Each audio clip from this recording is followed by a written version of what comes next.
ರಾಜ್ಯ ಕಾಂಗ್ರೆಸ್ನಲ್ಲಿ ಸಿಎಂ ಗದ್ದುಗೆ ಗುದ್ದಾಟ ಜೋರಾಗಿದೆ. ಒಂದು ಕಡೆ ಸಿದ್ದರಾಮಯ್ಯ ಹಾಗೂ ಡಿಕೆ ಶಿವಕುಮಾರ್ ನಡುವೆ ಸಿಎಂ ಸ್ಥಾನಕ್ಕೆ ಫೈಟ್ ನಡೀತಿದೆ. ಆದರೆ ಇದರ ನಡುವೆ ನಾಗಠಾಣ ಶಾಸಕ ಹೊಸ ವರಸೆ ತೆಗೆದಿದ್ದಾರೆ. ಸಿಎಂ ಬದಲಾವಣೆ ಆದರೆ ಮಲ್ಲಿಕಾರ್ಜುನ ಖರ್ಗೆರನ್ನೇ ಸಿಎಂ ಮಾಡಿ ಅಂತ ಆಗ್ರಹಿಸಿದ್ದಾರೆ.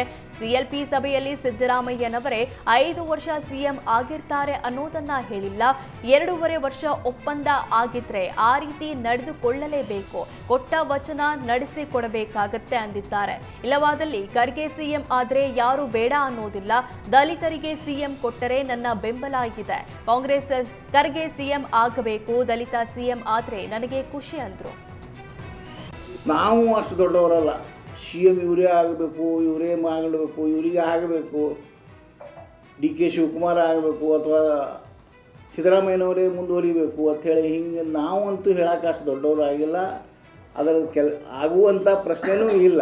ಹೈಕಮಾಂಡ್ ಏನು ತೀರ್ಮಾನ ಮಾಡ್ತಿರ್ತೀವಿ ಅದನ್ನು ನಾವು ಫಾಲೋ ಅಪ್ ಮಾಡ್ತೀವಿ. ಯಾರ ಪರವಾಗಿಯೂ ಇಲ್ಲ, ನಾವು ಕಾಂಗ್ರೆಸ್ ಪಾರ್ಟಿ ಪರವಾಗಿದ್ದೀನಿ.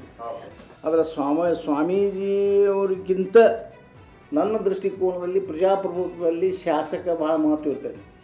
ಶಾಸಕರ ಬಹುಮತ ಯಾರಿಗೆ ಆಗತೈತಿ ಅವ್ರು ಆಗಬೇಕು. ಶಾಸಕರ ಮೀಟಿಂಗ್ ಮುಖ್ಯಮಂತ್ರಿಗಳು ಕರೆದ್ರೆ ತಪ್ಪಾಗ್ತೈತೆ ಅಂತಾರೆ. ಅವರು ಯಾಕಪ್ಪ ಸುಮ್ಮನೆ ರಿಸ್ಕ್ ಏನೇನೋ ಅಥವಾ ಸಿದ್ದರಾಮಯ್ಯ ಹಿಂಗೆ ಗೆಟ್ ಟುಗೆದರ್ ಅವರು ತಮ್ಮ ಮನಸ್ಸಿಗೆ ಇದು ಮಾಡಿಕೊಂಡು ಯೋಚನೆ ಮಾಡೋ ಸಂಬಂಧ ಒಬ್ಬರಿಗೆ ಭೇಟಾದರೆ ಬದಲಾವಣೆ ಆಗ್ತಾರೆ. ಸುಮ್ಮನೆ ಈಗ ದಲಿತ ಸಿಎಂ ಆಗಿ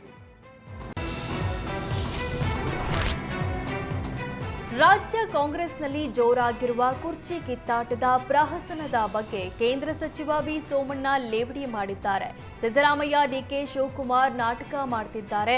ಲಜ್ಜೆಗೆಟ್ಟ ಮರ್ಯಾದೆ ಬಿಟ್ಟ ಸರ್ಕಾರ ಯಾವುದಾದ್ರೂ ಇದ್ರೆ ಅದು ರಾಜ್ಯದ ಕಾಂಗ್ರೆಸ್ ಸರ್ಕಾರವಾಗಿದೆ. ಭ್ರಷ್ಟಾಚಾರಕ್ಕೆ ಮತ್ತೊಂದು ಹೆಸರೇ ಸಿಎಂ ಸಿದ್ದರಾಮಯ್ಯ. ಹಿಂದಿನ ಬಿಜೆಪಿ ಸರ್ಕಾರದ ವಿರುದ್ಧ ಆರೋಪ ಮಾಡಿದ್ದ ಕಾಂಗ್ರೆಸ್ ಅಧಿಕಾರಕ್ಕೆ ಬಂದ ಮೇಲೆ ಒಂದೇ ಒಂದು ತನಿಖೆ ಮಾಡಲಿಲ್ಲ. ಡಿಕೆಶಿಗೆ ಬಿಜೆಪಿಯಿಂದ ಬೆಂಬಲದ ಬಗ್ಗೆ ಜನಾದೇಶಕ್ಕೆ ಹೋಗೋದೇ ಉತ್ತಮ ಅಂದ್ರು. ನಾಟಕ ಮಾಡ್ತಾ ಇದ್ದಾರೆ, ಡ್ರಾಮಾ ಆಗ್ತಾ ಇದ್ದಾರೆ, ಮ್ಯಾಂಡೇಟನ್ನು ಧಿಕ್ಕರಿಸಿದ್ದಾರೆ, ಜನಾದೇಶಕ್ಕೆ ಬೆಲೆ ಕೊಡಲಿಲ್ಲ, ಟೀಮ್ ಯಾವುದೂ ಇಲ್ಲ, ಅವ್ರಿಗೆ ನೈತಿಕತೆಯೇ ಇಲ್ಲ. ಇದೊಂದು ಭ್ರಷ್ಟ, ಲಜ್ಜೆಗೆಟ್ಟ, ಮರ್ಯಾದೆ ಇಲ್ಲದ ಯಾವುದಾದ್ರು ಒಂದು ಸರ್ಕಾರ ಇಡೀ ಭಾರತ ದೇಶದಲ್ಲಿದ್ದರೆ ಅದು ಕರ್ನಾಟಕದ ಸಿದ್ದರಾಮಯ್ಯನವ್ರ ಸರ್ಕಾರ. ಭ್ರಷ್ಟಾಚಾರಕ್ಕೆ ಮತ್ತೊಂದು ಹೆಸರು ಸಿದ್ದರಾಮಯ್ಯ. ಇವರು ಏನೆಲ್ಲ ಸುಳ್ಳು ಹೇಳಿ ನಮ್ಮ ಪಾರ್ಟಿ ಹಂಗಾಯಿತು ಹಿಂಗಾಯಿತು ಅಂತ ಹೇಳಿ ನಮ್ಮೇಲೆ 40% ಗೂಬೆ ಕೂರಿಸಿ ಪ್ರಾಯಶಃ ಒಂದೇ ಒಂದು ಸಣ್ಣದು ಕೂಡ ಅವ್ರ ಕೈಲಿ ಎನ್ಕ್ವೈರಿಗಳ ಕಮಿಟಿ ಕಾನ್ಸ್ಟಿಟ್ಯೂಟ್ ಮಾಡಿದ್ದೆ. ಕೋಟ್ಯಾಂತರ ರೂಪಾಯಿ ಅವ್ರಿಗೆಲ್ಲ ಖರ್ಚು ಮಾಡಿದ್ದು ಇವತ್ತವರೆಗೂ ಒಂದೇ ಒಂದು ವರದಿಯನ್ನು ಕೂಡ ಮಣ್ಣೆ ಮಾಡೋಕ್ಕಾಗಲಿಲ್ಲ. ಇವತ್ತು ಎಷ್ಟು % ಆಗಿದೆ? 60-70 ಸಾರ್ವಜನಿಕರ ಹಣವನ್ನು ತಿಂದು ತೇಗ್ತಾ ಇರ್ತಕ್ಕಂಥ ಜನರ ಭಾವನೆಗಳಿಗೆ ಸ್ವಲ್ಪ ಕೂಡ ಬೆಲೆ ಕೊಡದೇ ಇರ್ತಕ್ಕಂಥ ಯಾವುದಾದ್ರೂ ಒಂದು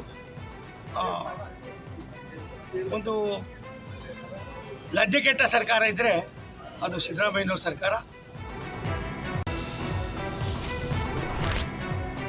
ರಾಜ್ಯ ಕಾಂಗ್ರೆಸ್ನಲ್ಲಿ ಸಿಎಂ ಕುರ್ಚಿ ಕಿತ್ತಾಟ ಜೋರಾಗಿದೆ. ಕಾಂಗ್ರೆಸ್ನಲ್ಲಿ ಸಿದ್ದರಾಮಯ್ಯ ಡಿಕೆಶಿ ಬಣಗಳ ನಡುವೆ ಗದ್ದುಗೆ ಗುದ್ದಾಟ ಶುರುವಾಗಿದೆ. ಇದರ ನಡುವೆ ಡಿಕೆಶಿ ಅಭಿಮಾನಿಗಳು ಚಾಮುಂಡೇಶ್ವರಿ ಮೊರೆ ಹೋಗಿದ್ದಾರೆ.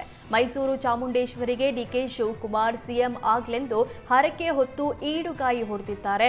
ವಿಶೇಷ ಅಂದ್ರೆ ಜೆಡಿಎಸ್ ಹಾಗೂ ಬಿಜೆಪಿ ಮುಖಂಡರಾದ ರಾಜು, ವೇಣು ಹಾಗೂ ನಂಜುಂಡಸ್ವಾಮಿ ನೇತೃತ್ವದಲ್ಲಿ ಮಂಡ್ಯ ಜಿಲ್ಲೆಯ ಡಿಕೆಶಿ ಅಭಿಮಾನಿಗಳು ವಿಶೇಷ ಪೂಜೆ ಸಲ್ಲಿಸಿದ್ರು.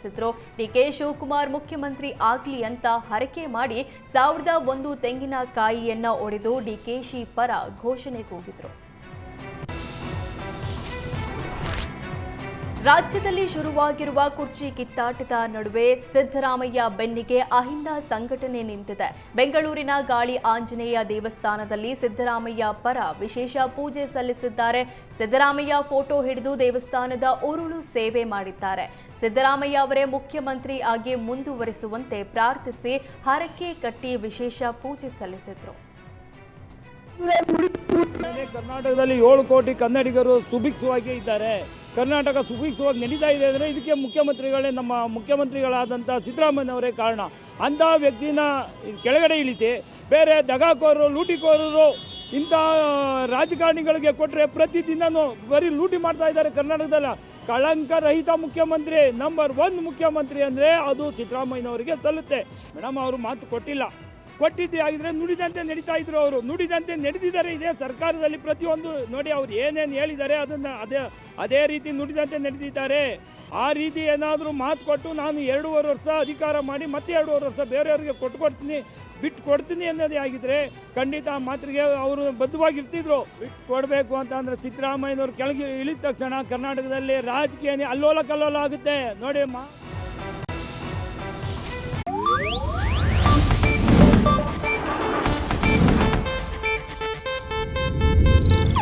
ಇದು ಏಷ್ಯಾನೆಟ್ ನ್ಯೂಸ್ ನೆಟ್ವರ್ಕ್ ಪ್ರಸ್ತುತಿ.